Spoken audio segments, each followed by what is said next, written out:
Have you ever been put into a situation where you weren't quite sure whether or not you should reveal a piece of information, fearing the consequences, but then it just kept getting worse to the point you couldn't keep your mouth shut any longer? Yeah, that's basically the current situation, and I'm not going to waste your time beating around the bush. This script's been rewritten too many times for me to ease you in slowly, so here we go. Ellis Mark is a 20-year-old Irish cartoon reviewer who, since late 2020, according to him, has been friends with a 28-year-old American former Only Plays collaborator, Veronica, whom he currently runs a podcast with when she isn't working on Twitch or an NSFW Patreon. But that's all information you may have already been made aware of had you followed one or the other on social media. What you probably don't know is that, again, according to Mark, the two have been dating for around a year, and since autumn of 2022, the duo have been married, which could lead you to ask me, Braxton, why should I care? What's the point in bringing that up? And well, to put it bluntly, I tried handling what I'm about to discuss with Mark privately, but discovered there have been several others who've done the same, yet he seemingly has just brushed them off. It's not him who's done anything worthy of call-out though, it's Veronica and the group she's created around him who are at fault. And what might those actions include, you may ask? Well, how about a relationship that's been kept secret from the public involving lies, dumping and getting back together in short bursts, cheating, alienation from friends, shit-talking, the loss of opportunities to be friends with others, manipulation, forced dependency, and more. But that's a lot of bombshells to explain all at once, so to keep it all organized in this video, I'm going to set up a basic timeline of events based on the testimony and evidence of several people I've interviewed or researched into, which, if stated as much, were later confirmed by Mark himself. And it all goes back to Christmas Day of 2021, when Daft Pina and Crowy, two friends of Mark, wanted to talk to him about Veronica. Or rather, more specifically, they brought him into a Discord call on the night of, where they warned about the duo of Veronica and another former Only Plays collaborator, Sonny TM, due to a series of behaviors they perceived as toxic, but we'll go further on that when the time comes. All you need to know for now is that, in this particular instance, Mark would brush off the two's concerns, believing it to be unfounded. So Crowy and Daft dropped the subject and chose to avoid the duo regardless, whether or not they could convince Mark to do the same. But what Daft and Crowy weren't aware of at the time was that Mark and Veronica had already begun dating, and during the period surrounding the check-in, Mark had already been dumped after 3 or so months together. You see, Veronica had switched over right after leaving him to dating another creator who wants to remain anonymous, which has been confirmed by both the creator and Mark themselves. But what really makes this stand out in the timeline isn't just that it happened, it's that the switch only lasted a month before Veronica dumped the other creator and asked Mark to take her back, which he happily did, as he was supposedly, according to friends around him at the time, in a drunken stupor, randomly just breaking down crying during the breakup. Though that's not to say they were completely separated during the period, as Mark actually used the recording booth of the other creator during their time split up. Yes, really, no exaggeration. Originally, I wasn't too sure if this was the case, as Mark claimed it lasted from 2 to 3 weeks between December and January, but thanks to Smokey, who I'll bring up again later on, I was able to find the exact times Veronica left and came back to Mark, which also shows when she was dating the other creator. For evidence on when it started, in a DM with the other creator right after the dumping happened, Smokey mentions her knowledge of the situation on November 27th, and in a DM to another friend on January 4th, she tells a mutual that V and the other creator broke up, which said creator was willing to confirm was true. And when was Mark's Family Guy video released? December 18th, right in the middle of the breakup. He literally used the recording studio of the person his girlfriend dumped him for, and there are pictures of them hanging out IRL that are dated after the breakup happened, closely at that too, I'm talking just over a week. But why would he do that? My best guess? A need for dependency. In the short time they'd been together, he became so emotionally attached to the whole thing, he pretty much spent a month waiting and hoping she'd come back to him. And to add even more insult to injury, the creator stated that during a Christmas party he went to with Veronica's family, they were also weirded out by her dating someone so much younger than her, supposedly calling Mark an autistic child and being thankful that she was now with a real man. Also, according to the creator, Veronica shit-talked Mark while they were apart, saying he was untalented, couldn't draw, and that his personal pilot project wouldn't go anywhere. Of course, this is stuff that can't be substantiated, so it should be taken with a grain of salt, but the creator has no reason to lie, and they've given a heap of evidence all the way, so I have reason to trust them. Though it should also be noted that when I, Daft, and Crowy relayed this information to him in a call that I'll discuss later, he said he didn't want to hear what specifically it was that she said, meaning he was willing to ignore what she may truly feel about him, possibly to protect an image of her he's created in his head. But as stated, they got back together after a month. Why Veronica left Mark so she could immediately go to the creator, still hanging around and supposedly shit-talking him, before then deciding to return to Mark of her own accord is up to interpretation, I surely don't know. Whether it was a spur-of-the-moment decision showing she didn't value Mark as a partner, or it was a calculated move to show she holds the power in the relationship is what I personally believe, but that's not even close to where the bad shit ends. Doing a quick leap forward in the timeline here for clarity, after Twitter user and former friend of Veronica, Smoke the Show, aka Smokey, created a call-out post of her on November 15th, which tipped me and several others off to this situation in the first place. She also stated in a follow-up tweet the next day, quote, "As to what you're referring to specifically with her husband, I was the one who informed him of what she did when she did it February 26th of this year. But what happened on that date exactly? Well, Mark was cheated on. However, he didn't figure out as much until days later, as can be indicated by the fact that on the same day it happened, Mark released a video on Camp Coral, which Veronica did thumbnail art and he explicitly thanked her for, so it should probably be evident he didn't know then, and they also interacted amicably on the 28th of February as well. I'm not entirely sure by which means he did eventually figure out that the event had happened, but whenever he did, on March 6th, Mark would go on to tell Smokey about his situation in DMs.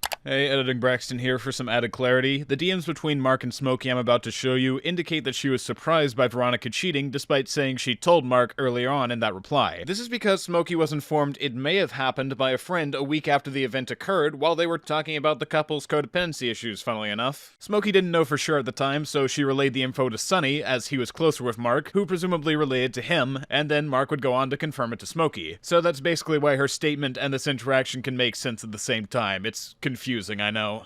Stating that he received a letter from Veronica in which she said how sorry she was that it was a result of a drinking problem and that he was the best thing to have ever happened to her. However, Mark doesn't seem to be fazed by the letter and actively brushes it off, stating that she's the cheating type, having done the same to Chris, aka Oni, and another person she dated named Nathan. And beyond that, after Smokey voices the concern that, having seen this occur, she may have never really known who Veronica was to begin with, Mark agrees, stating, "Yeah, I felt the same way of not knowing what was real and what wasn't." Which you'd think would be the point where he stopped interacting with her entirely, at least for a while, but no. According to him, though he wasn't too specific, he said that after this event, she and him spent time apart, hung out as friends, then got back together, constantly mentioning how she was, quote, getting better, despite us never directly asking about it. But looking at Twitter as a source of how true that statement might be, they shared an image together only 3 weeks after the DM, having interviewed the voice of Hugh Neutron, Mark DiCarlo. Then 3 days after that, they interviewed Jeff Kinney, and Mark clarified that they flew all the way to Boston, Massachusetts to do it. Could have easily had a call of some kind, but hey, why not go to the effort for someone who cheated on you a month prior? He then flew back and stayed in LA until around April 1st, when he came back to his home country to watch Sonic 2 early. But you wanna guess who he had as a travel companion? Yep.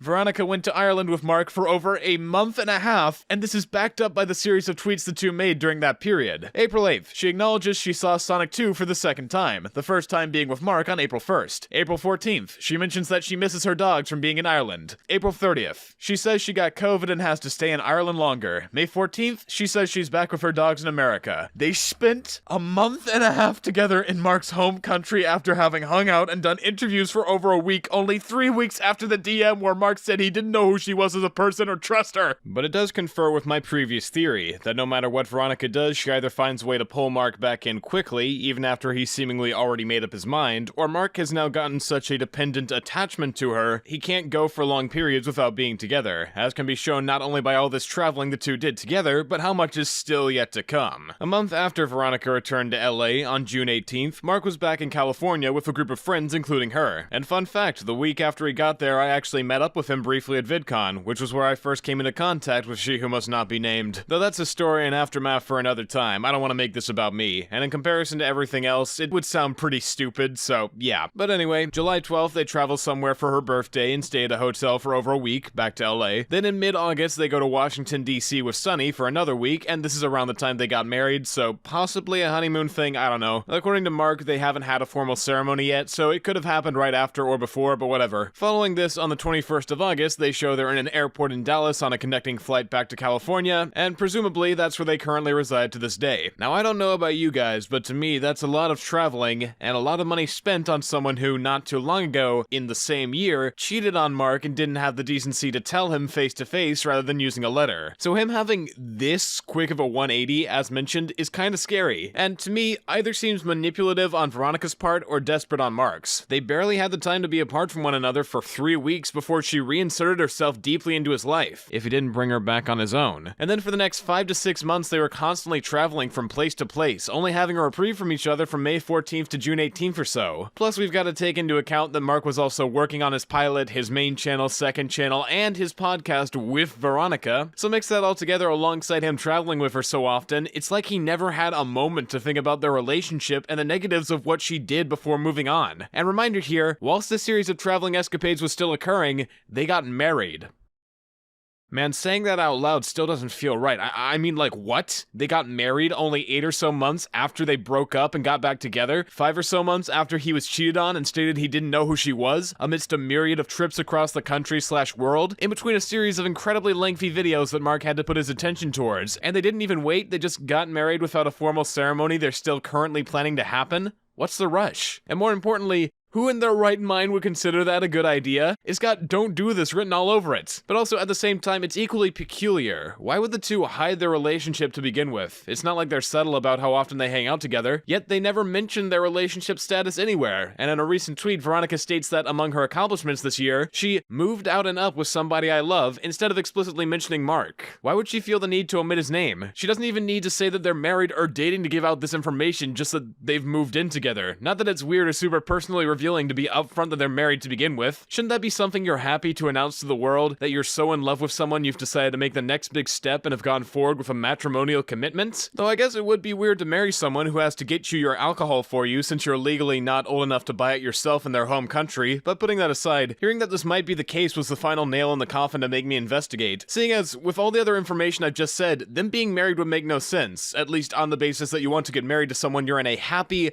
uncompromised, long-lasting relationship with. And if they were married, it would make even less sense that they'd choose to hide it for no particular reason when they're so closely related to each other publicly. So I started asking around to those who might have more information on the story, and I accrued a vast array of testimony plus evidence from a long list of people previously involved in Mark and Veronica's past that, while seemingly small when viewed separately, came together to reveal a ton of patterns. One of those being that Veronica has a weird relationship with the people she considers friends, often stepping on or shit-talking them when she sees fit to make herself look better, often bringing down Mark's relationship with them in the process. Circling back to Smokey's post, it seems that whatever happened between her and Veronica, the latter wanted to apologize and move forward. However, according to Smokey, it had turned out that Veronica was still shit-talking her to other people, giving mixed messages regarding their supposed friendship. And I wouldn't doubt this is the case, as when I spoke to a more neutral party/current friend of Veronica who I showed the post to and knew nothing about this, they told me that Veronica called her a stalker who wasn't to be trusted, despite the fact that in reality, they were close friends for around half a year, as is backed up through social media. And aside from Smokey herself, she also states that she's heard the testimonial of several other people who've been affected by Veronica in the same way, and while they might not be willing to speak up for whatever reason, which I can totally understand, there is proof to show that she partakes in this behavior, which I can demonstrate. First, looking to Daft Pina for a situation, here's a DM conversation where, when confronted about shit-talking Daft behind his back, she admits to it backhandedly, but rather than apologizing, tries to deflect the blame by shifting to discussing another friend of his, Beta's Inferno, who apparently shit-talked him before the two knew each other.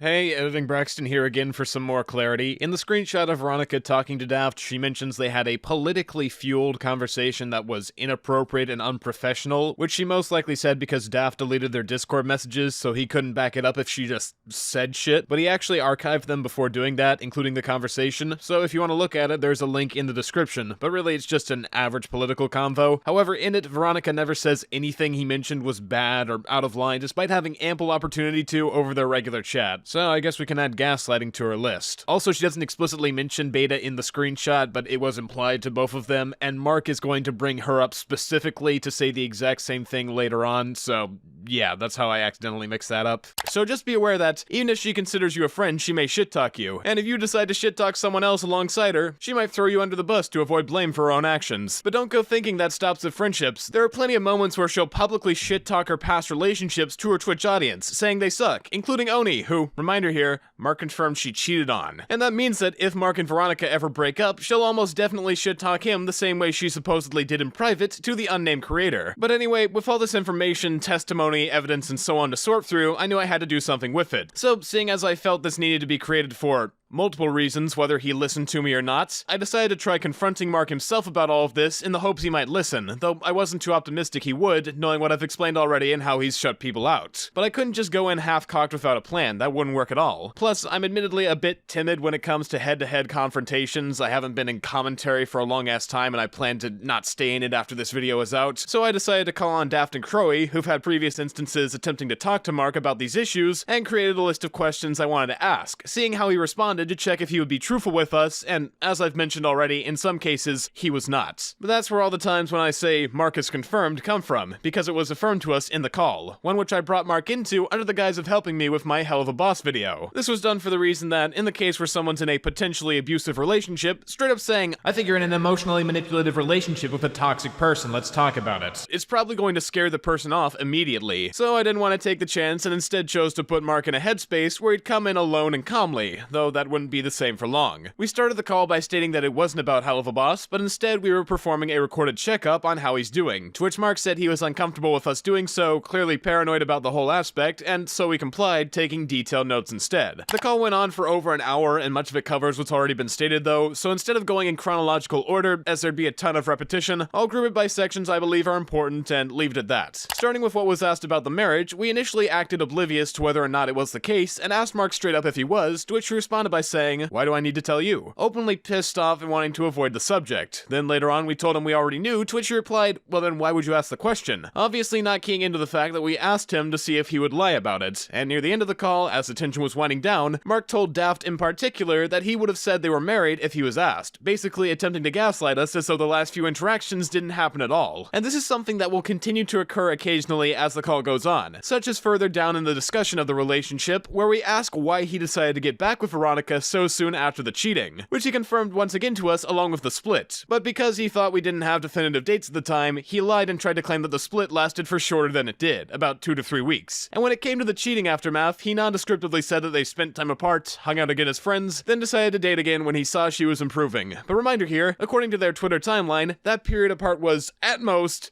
3 weeks, and right after they went on a several-month adventure to various locations, including to Mark's home country, so it most likely was not an adequate enough time at all to reevaluate the relationship, and he was probably vague about this for the sake of making it seem like he put thought into the decision when the timeline goes against it. Speaking of which, we got conflicting dates for when they first met and began dating, so we asked, to which he claimed that they originally met in late 2020, and they've been dating for around a year. Though that's not technically true with how much they've broken up and gotten back together. This means that not too deeply into their relationship, 3 to 4 months at the very most, she left him for the creator, then 2 months later she cheated on him, then 5 months after that, not even having a full year under their belt, they married. But of course, that's a ridiculously short time frame considering how much had occurred between it, so prior to the call I theorized it may have been for the sake of a green card or work visa, as that would make some modicum of sense. So we asked Mark if that was the case, but no. It wasn't. According to him, he was already getting the work visa and green card sorted out through lawyers separately, and that this was entirely for the reason that he loved her. And when asked why he married so early on in their relationship, he said he always envisioned himself marrying early. I don't even know how to respond to that. Mark, I can understand seeing yourself getting married to someone at a young age, but usually people spend more than about a year together before getting married. Hell, most wait 2 to 5, a time frame that should most likely reset whenever there's fucking cheating or breaking up involved. That shows the relationship has room to falter. Not to mention, Veronica didn't actually tell Mark about the fact that she cheated until over a week after it happened when someone else pointed it out to him as a possibility. So who's to say it might not happen again and she just won't tell him this time? There's no reason to have done it so early, especially if it wasn't necessary for him to get a green card or work visa. But back to the call, I was upfront about having talked with Smokey about her post, and in return Mark said, Smokey is literally crazy, literally 100% deranged. However, when we asked for specifics, Mark wouldn't give us any, saying he didn't have to. But Smokey had already publicly stated her distaste for Veronica and expressed information he apparently doesn't want out there, so if she's so crazy and deranged, not to mention someone he's said to have seen every day for several months, why would he hold back any of the crazy experiences he's had with her and warn us about how much of a snake she is? Does Smokey have some kind of dirt on Mark that nobody knows about? Most likely not, considering she was very forthcoming with me about information, and when asked after the call, she told me she had almost nothing but nice things to say about the guy, mainly having issues with Veronica rather than him. So where does this reluctance to say anything come from? Could it be just maybe that he's only been told that Smokey is such a dubious person by Veronica, who has a history of acting underhanded, lying about people when it suits her, and has seemingly badmouthed Smokey to others before? Or potentially he's playing into the idea that Smokey is crazy because his wife has a grudge with her and he knows the information she has, so he calls her crazy to dissuade others from talking with her? It's just a theory, but I think it's a pretty good one. And aside from her, when we brought up the testimony and evidence of another person more recently associated with the group Beta's Inferno, Mark interestingly used the exact same method as Veronica, deflecting it to say that Beta shit-talked Daft beforehand, showing that he's adapted some of the same tactics to divert attention away from Veronica. Though again, he wasn't specific about what the insults were, and when we reflected it back onto him by asking if he knew about about the shit-talking Veronica had supposedly done when they were broken up, he said he didn't want to hear it, possibly because he has an idealized version of her in his head and doesn't want it to be broken by hearing about some of the shit she may have done while they were apart. Now, I'm not entirely sure why, but one might feel the need to ask, why does it matter if he gives examples? Maybe he just can't remember. But aside from that being a flimsy argument that wouldn't make sense with how close these people were to Mark as friends, if you're going to call someone, quote, literally crazy, literally 100% deranged, you should be able to say how. Otherwise, there's no reason to believe you. Like, for instance, let's use another friend of Mark's that's heavily associated with Veronica as an example for how to do this kind of thing properly. Sonny TM. Told you I was gonna bring this back up later. But for those who haven't been paying attention, he was another creator I mentioned back at the beginning of this video, as someone Crowy and Daft were concerned might be negative for Mark to be associated with. Though back then, their concerns only went as far as Sonny leaking Daft's personal script for a project he was working on, but that's barely scratching the surface compared to what I know now. And so in the call, we wanted to make it clear to Mark that he'd done some reprehensible things in and out of video, all while clearly associating with and even mentioning Mark by name as a good friend. This includes his most recent video against Daft, where he brings up a situation with another content creator I also interviewed, Dubus Goobus, as a way of discrediting Daft because he has a plush of Dubus in the back of his set. In the section, he tries to paint Daft as a hypocrite by quasi-associating himself with Dubus by saying that when he was in Sonny's server, he randomly started saying in VC how he hated trans people unprovoked and then made a corporate apology by donating $100 to a trans organization to cover it, later stating how good of a person he was because he's an egotistical maniac. But that's not what happened, as can be seen by the recording of the call that he has archived. Hey, Editing Braxton here for hopefully the last time. The archive video of Sonny's call with Dubus has now been unlisted, which was most likely the result of Mark telling Sonny about the call and him realizing how bad it made him look. It'll probably be gone after this video uploads though, so in case you want to hear it, I'll have it in the same drive link below. Also, further doesn't look good on Mark's part and shows what he's willing to excuse, which will be brought up more later. I checked the video out myself, and it starts with Dubus acting incredibly flustered and apologetic, specifically mentioning that a remark he made was transphobic and that he was incredibly sorry. That was wrong. I should. You want to fucking restart? Why are you getting mad at me, What bro? I meant to say was someone who used to listen. I was thinking of those Tumblr type people. That was wrong. I should. You want to fucking restart?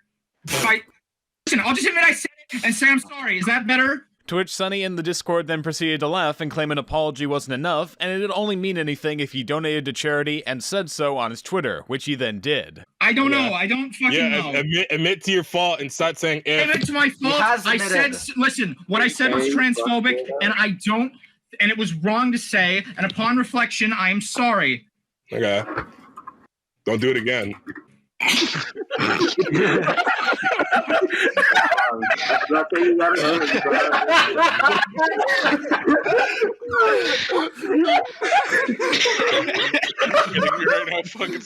I said something that's transphobic, and I am very sorry.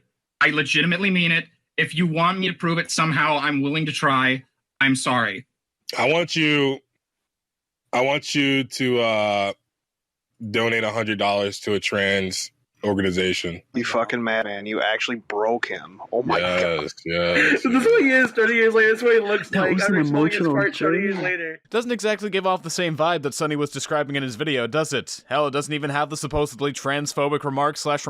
So I went ahead and asked Dubus himself about the situation, and according to him, he told me that while they were talking in VC, he mentioned offhandedly he was annoyed by always seeing a specific brand of trans people on his Twitter feed that he saw as annoying, clearly not understanding how it could be perceived. Immediately after though, he realized his mistake and tried to correct it, but Sonny was not listening. He instead, supposedly in the moment, made the situation sound as if it was way worse than it actually was, and called the whole Discord in to come and berate him, supposedly telling him to kill himself. Then when he was panicking about accidentally saying something that could be thought of as transphobic, basically suffering a mental breakdown, Sonny in the Discord bullied him into donating the money, gloating about what they'd done after the fact. And this is all with the context that in his most recent video, where he early on says Mark is a good friend of his, he tries to say that Dubus giving the money was just a half-hearted attempt to look noble, rather than the result of Sonny and his Discord mentally breaking Dubus to the point he'd do anything to rectify it, as is shown in the recording. And this has severely affected Dubus, who now has a difficult time making friends or really going out of his current circle out of the fear that something like this might happen again. It's so messed up. And we thought Mark would want to know about this, because beyond Sonny being a person he heavily associates with, so this could be a good deterrent from continuing that relationship, Mark was also interacting with Dubus recently on Twitter, so this incident could close off a potential relationship relationship he may have wanted to make, all because Sonny wanted to use Mark's name in the same video to say that they were good friends. And we told Mark this exact thing happened, but all he had to say to it was that he never knew, having been told a different story by Sonny. However, he never condemns the action. And not only that, but Sonny was also doing weird shit with another creator, That Creepy Reading, who he sent an unprovoked shirtless picture to saying, "I'm coming for you," and was subsequently blocked for. Though once again, Mark didn't have much of a reaction to the news and treated it like just another thing Sonny does. However, it ended up having long-lasting impacts, as after the fact, while Mark was working on his South Park video, he asked TCR to cameo, and while he said yes initially, he later backed out, saying he couldn't be a part of Mark's content if he was going to associate himself with Sonny. And as of recording, Mark is still yet to reply to TCR. So that's one more bridge to add to those that Mark has burned by associating himself with Sonny and Veronica. And that's not even taking into account that Sonny doesn't seem to care about Mark's opinion, as he expressed in the call that he has lots of grievances with Sonny and the way he makes videos, yet he never listens and goes ahead anyway. So in summary, we have a guy that gloats about being blocked after acting creepy to total strangers, has completely wrecked the mental health of someone and tried to smear them as transphobic despite it all, ignores Mark's grievances, doesn't listen, and lies to him, yet also likes to claim publicly that they're good friends, and drives people he was previously friends with away from him.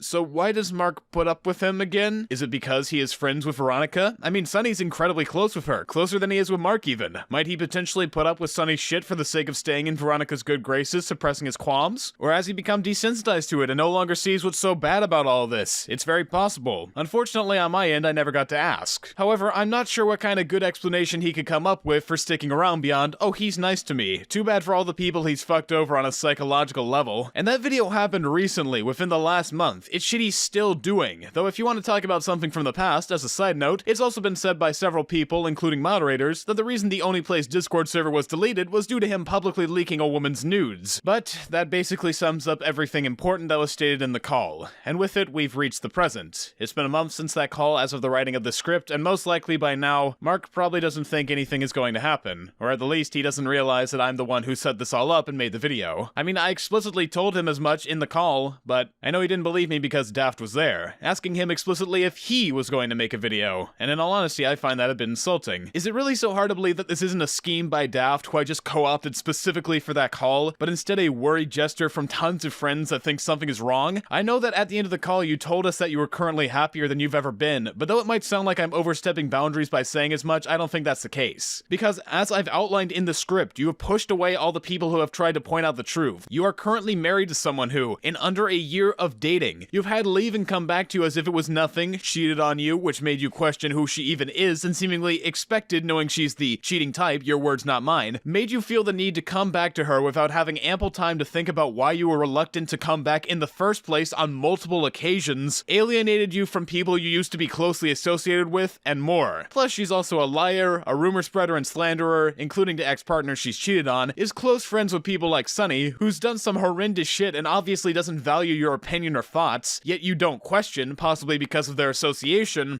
and despite how happy you supposedly are, you don't want to mention that your relationship exists to pretty much anyone outside of your close friend group. You told us that if we asked, you'd tell, but initially when we did, you got antsy and pissed and completely avoided the question. It wasn't until we said we had proof of it that you finally admitted as much, and if you were comfortable lying to us about that, there's no telling how much else you'd be willing to do. So why are you hiding everything? It'd be one thing if you weren't constantly shoving your marriage in everyone's faces, just letting it be something that was known, but you guys don't mention it anywhere. In fact, you go out of your way to hide it. But you also tweet about how often you're traveling and hanging out together, she does thumbnail art for your videos, you run a whole ass podcast with her, and it's blatantly obvious to a ton of people that you are dating. So why not have the courage to mention you're married or even together? Why go ahead with this marriage before the ceremony when there's no rush for that kind of thing if it's truly based entirely on love? If you're asking me, it goes far beyond just privacy. I think, Mark, that you know how many holes and warning signs this relationship has had from the beginning, so you got married hoping that would solve the blatant issues. But if you announced it to the world, some of your audience might come to the same conclusion and ask why, just like I, Daft, and Crowy did. And you feel uncomfortable confronting that reality. It's why you've pushed all these people away and lied. You go along with Veronica and adopt her patterns to shut out those that might say the truth you're too deeply invested in to confront. You let them just slip through your hands and go away. But with this video, everyone knows. Some of us tried talking to you about this in private when shit was seemingly more manageable and you said it was fine, but god damn it, the longer this has gone unaddressed, the worse it's gotten, so no more holding back. The cat's out of the bag and it isn't going back in. But I'm not mad at you, Mark. It isn't wholly your fault by any means. This is for Veronica and Sonny. not you. And now that it's all been said and done, the one question left to be answered is this. What is it that I and all the other people who have spoken out, been interviewed, or generally helped in the production of this video want by revealing everything here? Well, beyond shedding a light on what both Veronica and Sonny have done to Mark, as well as several other people for completely inexcusable reasons, aside from showing what incredibly toxic behavior looks like in a relationship for those that might need to hear it, mostly we just want Mark to reflect and reevaluate his current situation. Take some time to himself to really figure out if this was the right path for him to walk for so long unquestioningly. And if he comes to think it wasn't the right choice, and he is indeed in a toxic relationship that pushes others away and sinks him into excusing terrible behavior, get away from them so he can think of what to do next. Because that was the original motivation behind this video, to call out to Mark and ask him to not only be straight up with us, but with himself. I've been Just Stop. You've been informed. Peace out.